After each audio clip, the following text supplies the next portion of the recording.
اما یبلغن عندک الکبر احدہما او کلاہما، اگر ان میں سے کوئی ایک یا دونوں تمہارے پاس بڑھاپے کی عمر کو پہنچ ہی جائیں، اما یبلغن عندک تمہارے پاس پہنچ جائیں اگر ان میں سے احدہما ان میں سے کوئی ایک او کلاہما یا دونوں، تو اب دیکھیے احکام کیا ہیں بوڑھے والدین۔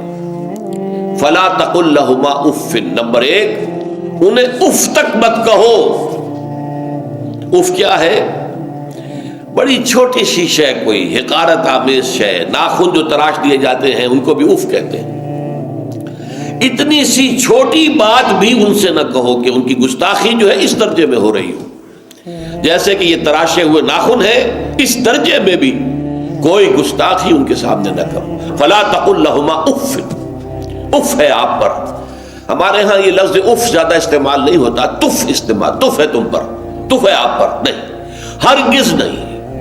اف لکما وما تعبدون، حضرت ابراہیم علیہ السلام نے فرمایا تھا، سورہ انبیاء میں ہے موجود یہ اف لکما۔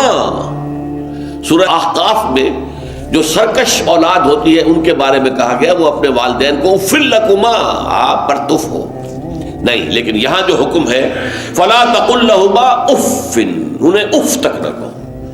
نمبر دو ولا تنہرہما، کبھی انہیں جھڑکنا مت۔ اما السائل فلا تنہر، سورۃ الضحیٰ جو ہے اس کی جو آخری آیت ہے، تو کسی کو جھڑک دینا، کسی سائل کو جھڑکنا نہیں ہے۔ اگر نہیں کوئی دے سکتے تو آپ شرافت کے ساتھ اسے معذرت کر لیں، بس اللہ اللہ خیر صلی اللہ بھی معاف کیجئے، بس جھڑکو مت۔ ولا تنہرہما۔ نمبر تین وقل لہما قولا کریما، ان کے ساتھ گفتگو کرو بڑے ادب کے ساتھ، ان کا احترام ملحوظ رکھتے ہوئے بات کرو، لیکن یہ ہے کہ اس کے اندر احترام ملحوظ ہونا چاہیے، ادب ملحوظ رہنا چاہیے، ایسا نہ ہو کہ ان کے دل کو ٹھیس لگے۔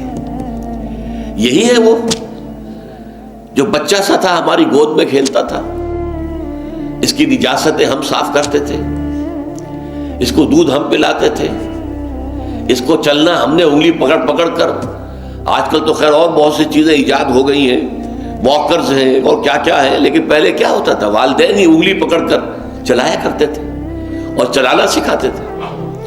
آج یہ سینہ تان کر بات کر رہا ہے ہم سے، آج یہ اس طریقے سے جو ہے گستاخانہ انداز اس نے ہمارے سامنے اختیار کیا ہے، وہ دل کو ٹھیس لگے گی۔ میں نے اس سے پہلے بھی ایک مرتبہ آپ کو بتایا تھا کہ صرف دو چیزیں ایسی ہیں جن کو محبت اور تعظیم کے انداز میں دیکھنا بھی عبادت ہے، محض دیکھنا اور کچھ نہیں کر رہے آپ۔ ایک خانہ کعبہ، محبت بھرے انداز میں آپ بیٹھے ہوئے ہیں، صرف نہ آپ طواف کر رہے ہیں، طواف کریں گے تو اور ثواب ہوگا، آپ بیٹھے ہیں صرف اور دیکھ رہے ہیں، اور اس کے اندر احترام ہے، تعظیم ہے۔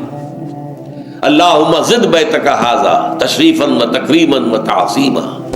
آج کل جو لوگ، اب تو خیر ٹھیک ہے بات وہاں سے آگے نکل گئی ہے، مینا میں پہنچ گئے ہوں گے لوگ، کل تو حج ہو جائے گا انشاءاللہ، لیکن جو حاجی بھی یہ دعا مسنون ہے کہ جب بھی وہ مسجد حرام کے اندر داخل ہوتا ہے اور پہلی مرتبہ نگاہ پڑتی ہے خانہ کعبہ پر، تو فوراً اللہم رب ھذہ البیت زد بیتک ھذا تشریفا و تکریما و تعظیما، اے اللہ اپنے اس گھر کو، اس کی عزت، اس کی تکریم، اس کی تعظیم، اس کے اندر اور اضافہ کرتا چلا جائے۔ تو یہ انسان اگر صرف خانہ کعبہ کو بیٹھ کر دیکھتا رہے تب بھی عبادت ہے، ثواب ہے۔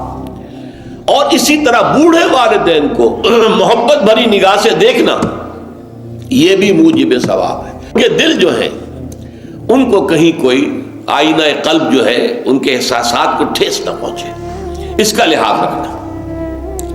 اما یبلغن عندک الکبر احدہما او کلاہما فلا تقل لہما اف ولا تنہرہما وقل لہما قولا کریما واخفض لہما جناح الذل من الرحمہ، اور ان دونوں کے سامنے اپنے کندھوں کو شفقت کے ساتھ، ادب کے ساتھ جھکا کر رکھو۔ یہ جو ابھی میں نے چند الفاظ کہے تھے کہ سینہ تان کر بات کرنا، یہ ایک انداز ہوتا ہے بات کرنے کا۔ ایک یہ ہے کہ آپ بات کر رہے ہیں والدین سے، والدہ سے، والد سے، لیکن جھکے ہوئے، کندھے جھکائے ہوئے۔ اب یہ بھی دو ہی باتیں ہیں یا والدین کے سامنے کندھے جھکانے ہیں، یا پھر حضور سے کہا گیا ہے اے نبی آپ اہل ایمان کے لیے وخفض جناحک للمؤمنین، یہ مومن جو ایمان لائے ہیں ہمارے نیک بندے ہم پر، چاہے وہ غریب ہے، فقیر ہے، چاہے وہ غلام ہے، مسکین ہے، آپ اپنے کندھے ان کے سامنے جھکائیے۔ یہ بہت بڑی بات ہے جو کہی گئی ہے محمد رسول اللہ صلی اللہ علیہ وسلم سے۔ آپ ان کے سامنے وخفض جناحک للمؤمنین، اہل ایمان کے لیے اپنے کندھے جھکائیے، جھکا کر رکھیے، ان کا احترام کیجیے۔ حالانکہ اصل احترام تو حضور کا ہے، وہ تو جب ہم پڑھیں گے سورہ حجرات تو جا کے معلوم ہوگا کہ کس درجے احترام ملحوظ رہنا چاہیے حضور کا صلی اللہ علیہ وسلم۔